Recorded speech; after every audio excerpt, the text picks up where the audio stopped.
En esta videoclase vamos a conocer algunos de los métodos de notación y análisis del movimiento que se han utilizado fundamentalmente en antropología de la danza y en disciplinas afines.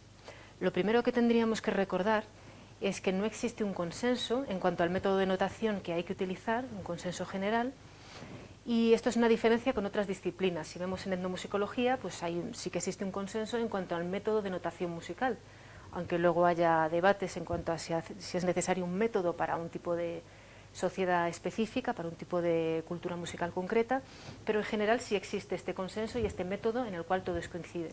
Sin embargo, en antropología de la danza esto no se da y suele generar pues algunos problemas. Entonces, para entender esto, vamos a ver algunos de estos métodos de notación. Esto sería la estructura de la presentación, de lo que vamos a ver. Y aquí señalar, en primer lugar, que estos métodos no son incompatibles. Es decir, una autora puede utilizar una hoja de lavanotación y también hacer dibujos o presentar también un esquema. Y también de todos estos métodos, vamos a detenernos especialmente en la lavanotación, porque a pesar de que no existe consenso, como estábamos viendo, este es el que más nivel de consenso genera y además es muy importante en la historia de la danza y de la antropología de la danza. Y por lo tanto nos vamos a detener un poco más en la figura de Laban y en lo que es el sistema de lavanotación, para que lo conozcáis. Y bueno, sin más, vamos a pasar a empezar viendo estos métodos, que como os digo son algunos, no son todos, pero son algunos de los principales que os vais a encontrar. En primer lugar, el esquema espacial es un tipo de representación gráfica que se suele utilizar en antropología, sobre todo en el análisis clásico de los rituales.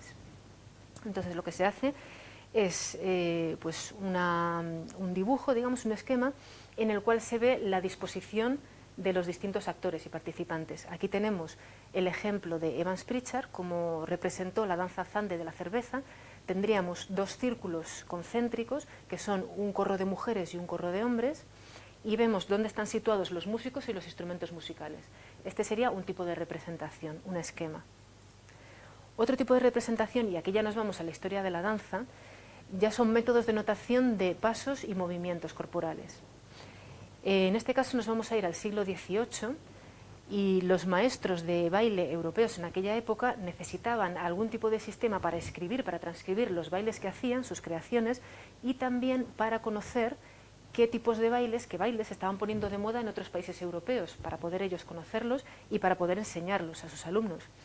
Y ahí surgieron este tipo de métodos de notación. Este fue muy popular durante el siglo XVIII, el método Feuillet, y está basado en la unidad del paso básico.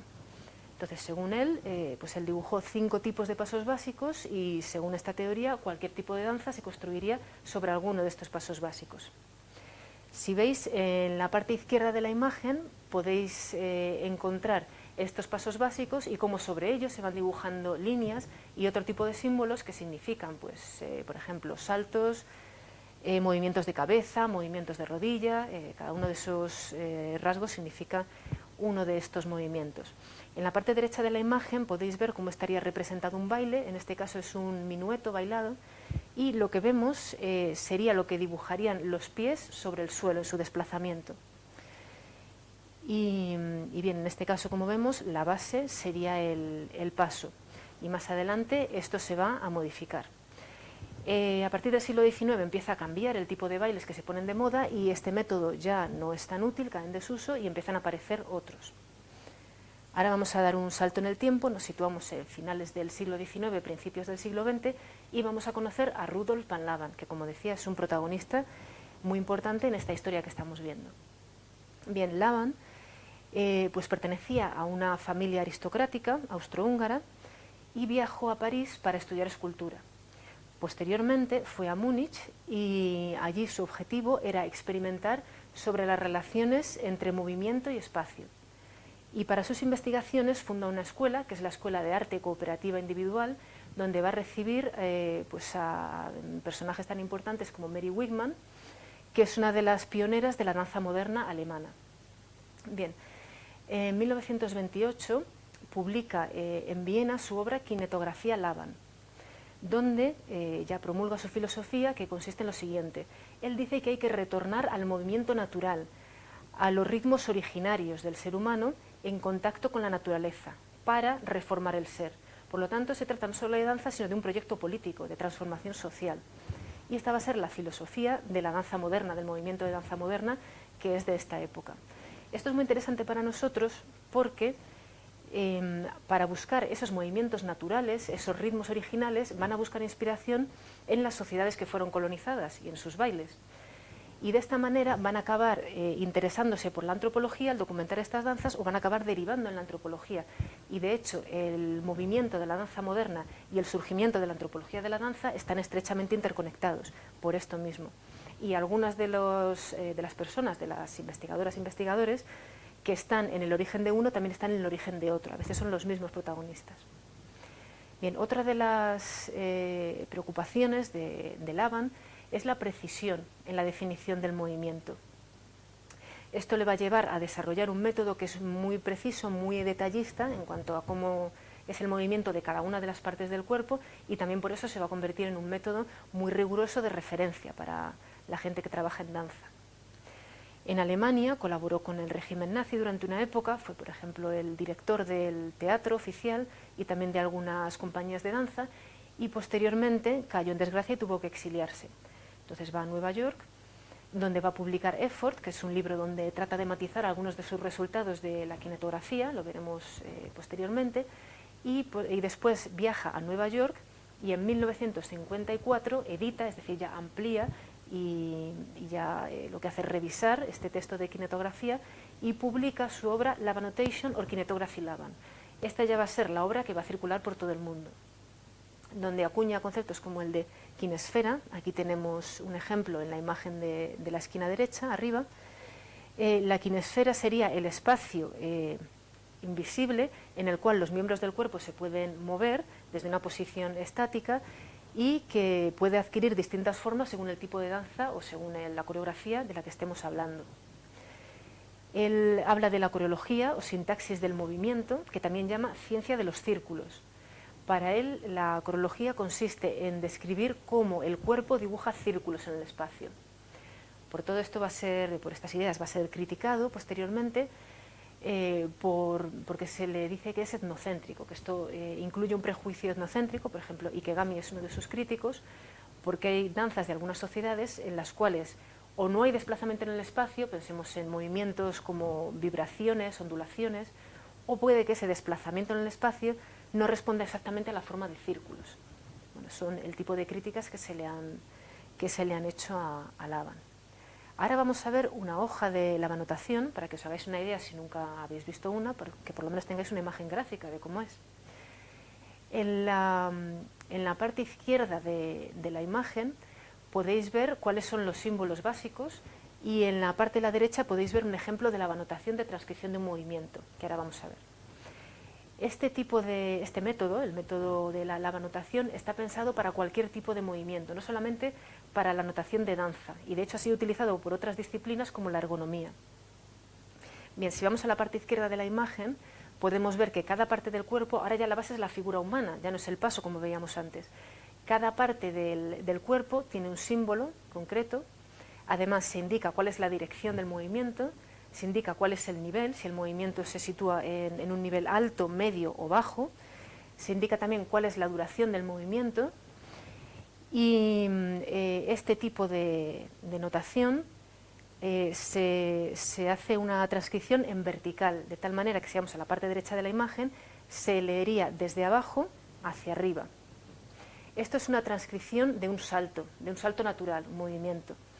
Si os fijáis, en la parte de abajo tenemos esas dos figuras negras que harían alusión a un nivel bajo, es decir, comenzaríamos en una posición ligeramente agachada para tomar impulso y dar ese salto, y se iría leyendo hacia arriba, en vertical.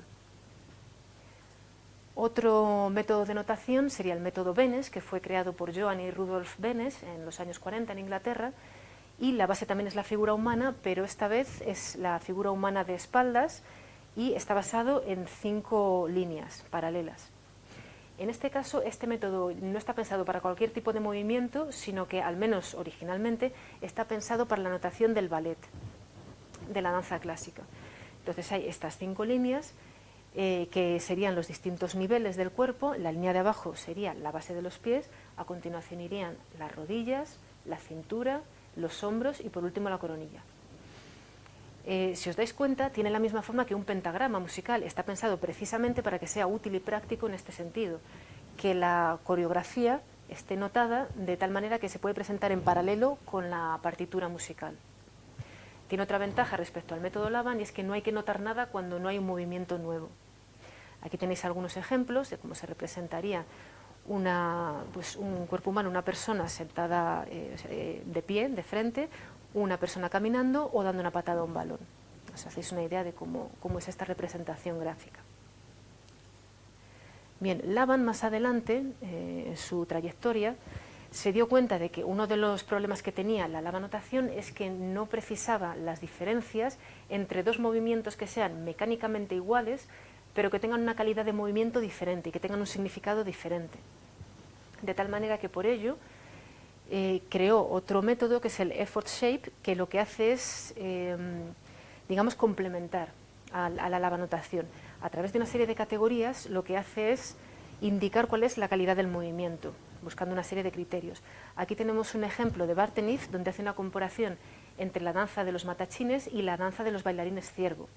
Y si os fijáis, utiliza categorías tales como actitud corporal, uso del espacio, uso del esfuerzo o intensidad de la implicación en el movimiento. Otro tipo de representación sería a través de categorías verbales. También hay autoras que lo que hacen es proponer un catálogo de categorías, intentando que tengan un uso lo más amplio posible para que todos estemos utilizando los mismos términos, la misma terminología, y proponen, aquí tenemos un ejemplo de Hannah, una serie de categorías y de formas de análisis. En este caso es una adaptación a partir de Hannah, como decía, en una adaptación que ha sido hecha por los profesores Honorio Velasco y Sara Sama de esta casa. Y bien, pues este sería otro tipo de representación que, como decíamos, no es incompatible con los anteriores. Otro tipo de representación sería a través de dibujos. Aquí tenemos un ejemplo de Kapler, que representa a través de dibujos los kinemas, recordemos las unidades mínimas de significación, en la danza tonga. En este caso pues le resulta más interesante hacerlo de esta manera, pero no es incompatible con una hoja de Laban-notación, por ejemplo. Otro método, aquí ya nos vamos más al terreno de la etnocoreología y del análisis estructural, sería a través de fórmulas matemáticas como esta que estamos viendo.